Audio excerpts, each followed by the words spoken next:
안녕하세요. 김알TV입니다. 최근 들어 전세 사기 피해 사례가 급증하고 있는데요. 뉴스를 볼 때마다 안타까운 소식에 너무 마음이 아픕니다. 우리 김알TV 식구분들 중에는 피해 보신 분들이 없길 바라며 오늘 준비한 내용 바로 시작하겠습니다. 정부에서 이달 초에 2022년 9월 1일에 임차인 재산보호와 주거안정 지원을 위한 전세 사기 피해 방지 방안을 발표했습니다. 최근에 피해 사례가 많았던 만큼 정부의 발빠른 대응이 필요한데요. 전세 보증금은요, 임차인의 전 재산이나 마찬가지입니다. 그동안 아끼고 아껴서 또 가족들의 도움을 받아 보증금을 마련하는데요. 그리고 전세 사기 피해자들은 사회 경험과 부동산 지식이 부족한 사회 초년생들이 많기 때문에 심각한 사회 문제가 되고 있습니다. 그래서 이 소중한 보증금을 지키기 위한 제도적 개선이 시급합니다. 그래서 정부에서는 총 8가지 전세 사기 피해 방지 방안을 발표했습니다. 임차인 정보 제공 확대, 안전한 거래 환경 조성, 임차인의 법적 권리 강화, 피해 회복 원스톱 서비스, 피해자 자금 지원, 긴급 거처 제공, 전세 자기 단속 강화, 관련자 처벌 강화, 이렇게 8가지인데요. 이 8가지 대책을 꼼꼼하게 알아보겠습니다. 먼저 자가진단 안심 전세 앱 구축입니다. 모든 계약이 그렇지만요. 부동산 전세 계약을 할 때도 필요한 정보가 많습니다. 임대인은 본인 소유의 재산이기 때문에 평소에 관심을 가지고 수시로 해당 부동산에 대해서 알아보기 때문에 여러 가지 정보를 알고 있습니다. 예를 들어 집주인은 장마철 누수 여부나 층간소음과 같은 물리적인 정보에서부터 대출이나 세금 체납, 이런 금융 세무 정보에 이르기까지 해당 부동산에 대해 거의 모든 정보를 가지고 있습니다. 반면 임차인은 어떨까요? 전세 계약을 매일 하는 것도 아니고 전셋집을 구해야 돼서 알아보다 보니 해당 집과 인연이 닿아서 계약을 하게 됩니다. 그러니 당연히 임대인에 비해서 해당 부동산에 대한 정보가 부족할 수밖에 없습니다. 물리적인 정보뿐만 아니라 관련 서류를 꼼꼼하게 챙긴다 해도 집 주인만큼의 정보를 확보하긴 어려워요. 특히 경험이 부족한 사회초년생이나 신혼부부라면 더욱 그렇겠죠. 그래서 임대인과 임차인의 정보 격차가 상당한데요. 이런 정보의 차이를 정보의 비대칭이라고 합니다. 그래서 전세 사기 일당들은 풍부한 정보를 가지고 이런 법의 허점들을 이용합니다. 그래서 나온 이 대책은요, 전세 계약 시 임차인이 알아야 할 주요 정보들을 한눈에 확인할 수 있도록 자가진단 안심 전세 앱을 내년 23년 1월에 내놓을 예정이라고 합니다. 정부는 이 앱을 통해서 빌라, 다세대, 연립주택에 대해서도 아파트처럼 적정 전세가와 매매가 수준에 대한 정보를 제공할 방침이라고 합니다. 우리가 잘 알다시피 아파트 같은 경우에는 어느 정도의 세대수와 분양가를 통해서 현재의 매매가와 전세가를 실거래를 통해서 시세 확인이 가능합니다. 그래서 비교도 할 수 있는데요. 전세 사기가 특히 많이 발생하는 빌라 같은 경우에는 해당 주택의 적정 매매가와 전세가를 파악하기가 어렵습니다. 이러한 정보의 적극적인 공개는 전세 사기 예방의 핵심입니다. 다양한 주체들이 정확한 시세를 제공받을 수 있도록 공공 데이터를 적극 개방할 필요가 있는데요.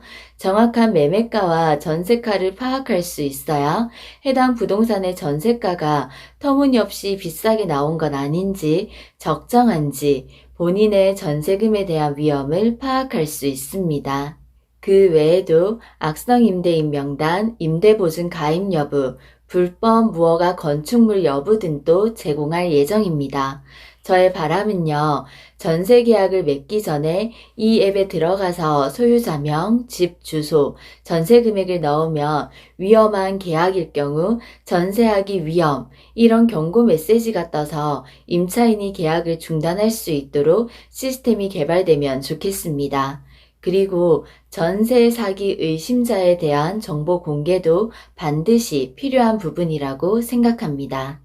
다음 두 번째는요, 전세 계약 후 임차인 확정일자 전 대출 제한입니다. 전세 사기가 가장 많이 일어나고 있는 대항력 관련 제도의 허점이 보완된 부분입니다. 앞으로는 임차인이 전입신고를 마치기 전까진 집주인이 해당 주택을 매매하거나 근저당 설정하는 것이 어려워집니다. 정부에서는요, 주택담보대출 실행 때 임대차 확정일자 부여 현황을 확인하도록 하고요. 주택담보대출 신청이 들어오면 전세보증금을 감안하도록 시중은행과 협의하기로 했습니다. 또 전세계약을 맺기 전 집주인은 임차인이 요구할 경우 보증금보다 우선 순위에 있는 체납세금, 대출금 내역을 공개해야 합니다. 계약 후에도 임차 개시일 전까지 미납 중인 국세, 지방세 등의 정보를 임대인 동의 없이도 임차인이 확인할 수 있도록 제도를 개선할 계획입니다. 저는 개인적으로 이 부분에서 조금 아쉬운 점이 있는데요. 임대인에게 전세 계약 시 무조건 기본 서류로 국세 완납 증명서와 지방세 완납 증명서를 의무적으로 첨부하도록 개선했으면 어땠을까요? 무조건 첨부하도록 해야 임차인 보호에 더 효과적이지 않을까요?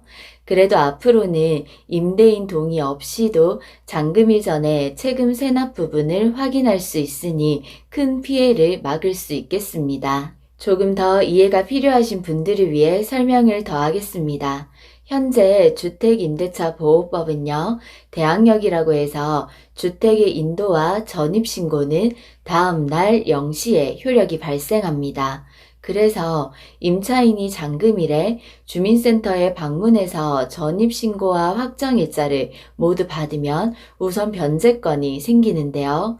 이 효력이 다음 날 0시에 생기게 됩니다. 그래서 이때 임대인이 나쁜 마음을 먹고 잔금일에 잔금을 받은 후 바로 은행에 가서 주택담보대출을 실행하면 은행에서 설정한 저당권의 효력은 당일에 바로 발생하기 때문에 문제가 생기게 됩니다. 이렇게 되면 아무리 임차인이 전입신고와 확정일자를 잔금일에 바로 설정하더라도 저당권의 우선 순위는 은행이 차지하게 되는 거예요. 그래서 해당 주택이 경매에 넘어가면 이 순위에 따라서 변제를 받게 되기 때문에 그럼 은행이 선순위가 되고 임차인은 후순위가 되기 때문에 피해가 발생합니다. 그래서 임차인이 확정일자를 받기 전까지는 대출을 제한한다는 이 제도가 상당히 실효성이 있어 보입니다. 다음 세 번째, 공정한 가격 산정 체계를 마련하고요. 네 번째, 수도권 읍면동 단위로 전세가율 정보를 공개합니다. 정부는요, 임차인이 전세주택을 구할 때 참고할 수 있도록 9월 15일부터 전국 시군구 수도권 읍면동 단위로 전세가율을 공개할 방침입니다. 매월 실거래 정보를 기반으로 아파트와 빌라 등의 전세가율을 확대해 공개하고요. 보증사고 현황과 경매 낙찰 현황도 시군구 단위로 제공할 방침입니다. 그리고 전세가율 위험지역은 별도로 선별해서 해당 지자체가 잘 관리할 수 있도록 통보할 예정입니다. 임차인 입장에서는 전세를 구하기 전에 미리 전세가율을 확인할 수 있어서 위험한 전세 거래는 피할 수 있겠네요. 다음 다섯 번째, 최우선 변제 금액 상향입니다. 정부는요, 임대차 보증금 통계와 권역별 임대차 시장 현황 등 제반 여건을 검토해서 올해 4분기에는 최우선 변제 금액을 상향 조정할 계획입니다. 매매 가격과 전세 가격이 지금 몇 년 전과 비교하면 상당히 많이 올랐는데요. 그만큼 최우선 변제 금액도 당연히 올려야 된다고 생각합니다. 다음 여섯 번째, 저리긴급 자금대출 전세보증 반환 보증가입 지원입니다. 전세 사기로 인해 목돈을 잃어버린 피해자들은 새로운 거처를 마련하기 위한 자금이 간절한데요. 이 점을 감안해서 내년부터 주택도시기금을 활용해서 전세 사기 피해 임차인을 대상으로 1%대의 초저리자금 대출을 지원합니다. 대출 한도는요, 가구당 1억 6천만 원이고요. 기간은 최대 10년입니다. 다음 일곱 번째, 원스톱 서비스 허그네 전세피해 지원센터 설치입니다.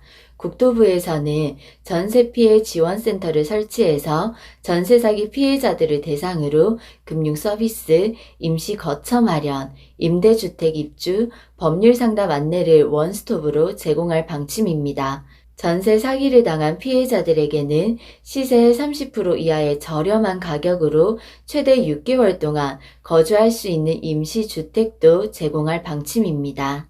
전세보증금 보증료 지원은요, 청년과 신혼부부 등을 대상으로 보증료를 추가 지원해서 보증 가입을 유도할 계획입니다. 현재 보증료 부담으로 인해서 전세보증금 반환 보증 가입률이 지난해 기준으로 18%대로 저조한 상황이기 때문에 장려할 것으로 보입니다. 그리고 여덟 번째, 범정부 전세사기 특별단속과 상시적 공조체계를 구축하고요. 그리고 아홉 번째, 가해 임대사업자 및 자격사 처벌을 강화하고 채권회수 전담반도 운영할 계획입니다. 전세 사기에 연루된 임대사업자는요, 사업자 등록을 불허하고요. 기존에 등록된 사업자일 경우 등록을 말소하는 등 처벌이 강화됩니다. 공인중개사, 감정평가사 등 자격사들을 대상으로도 결격사유 적용기간과 자격 취소 대상 행위를 확대하는 등 처벌을 강화하기로 했습니다. 전세 사기는요, 분명 전세제도의 허점을 이용하고 있습니다. 점점 더 교묘해지는 전세 사기를 어떻게 하면 막을 수 있을지 정부에서는 적극적으로 나서야 하는데요. 제도적 허점을 신속하게 보완하고 임차인에게는 정확한 정보를 미리 제공할 수 있는 시스템들이 구체적으로 마련되어야 합니다. 하루빨리 시행됐으면 좋겠고요. 이런 전세 사기들을 원천 봉쇄했으면 좋겠습니다. 억울하게 피해를 입으신 분들께는 정말 실질적으로 도움이 되는 정책이 되길 바랍니다. 우리 구독자님들 소중한 자산 꼭 잘 지키시고요. 나쁜 사람들 잘 걸러내시고요. 우리 기말TV 구독자님들의 삶엔 나쁜 일은 다 피해가고 좋은 일만 가득하시길 바랍니다. 오늘도 끝까지 들어주셔서 감사합니다. 저희는 다음 시간에 또 만나요. 꼭이요.